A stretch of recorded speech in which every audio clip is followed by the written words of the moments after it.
School में क्यों नहीं पढ़ते अधिकारी के बच्चे?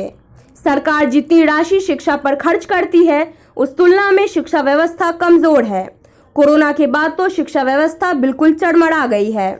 ऑनलाइन शिक्षा का सबसे अधिक नुकसान ग्रामीण बच्चों को हुआ है। समाजसेवी बालकनाथ ने कहा कि सरकार चाहे जितनी घोषणाएं करे, सच तो यही है कि सरकारी विद्यालयों की स्थिति दयनीय है। तभी तो बड़े अधिकारी के बच्चे सरकारी स्कूल में नहीं पढ़ते। आखिर क्यों? इससे भी स्थिति का अंदाजा लगाया जा सकता है। इन दिनों सरकार के द्वारा शिक्षा व्यवस्था को चुस्त एवं दुरुस्त करने के लिए लाखों का खर्च किया जा रहा है।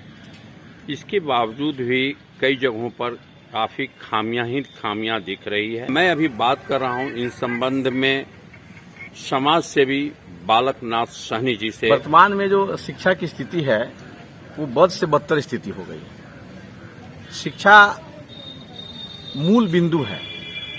किसी भी मकान का जब निर्माण करते हैं हम तो उसका नींव बहुत मजबूत डालते हैं और उस नींव पे 1 तल्ला 2 तल्ला 3 तल्ला और 10 तल्ला यहाँ तक कि 50 तल्ला का मकान बनाया जाता है, क्योंकि उसका नींव मजबूत होता है। और शिक्षा का जो नींव है वो प्राथमिक शिक्षा है, और प्राथमिक शिक्षा, माध्यमिक शिक्षा, उच्च शिक्षा और उच्चतर शिक्षा, हम 4 भागों में इसको बांटते हैं। तो माध्यमिक शिक्षा और प्राथमिक शिक्षा का स्थिति बद से बदतर है, जबकि सरकार का इस पे करोड़ों रुपया खर्च है।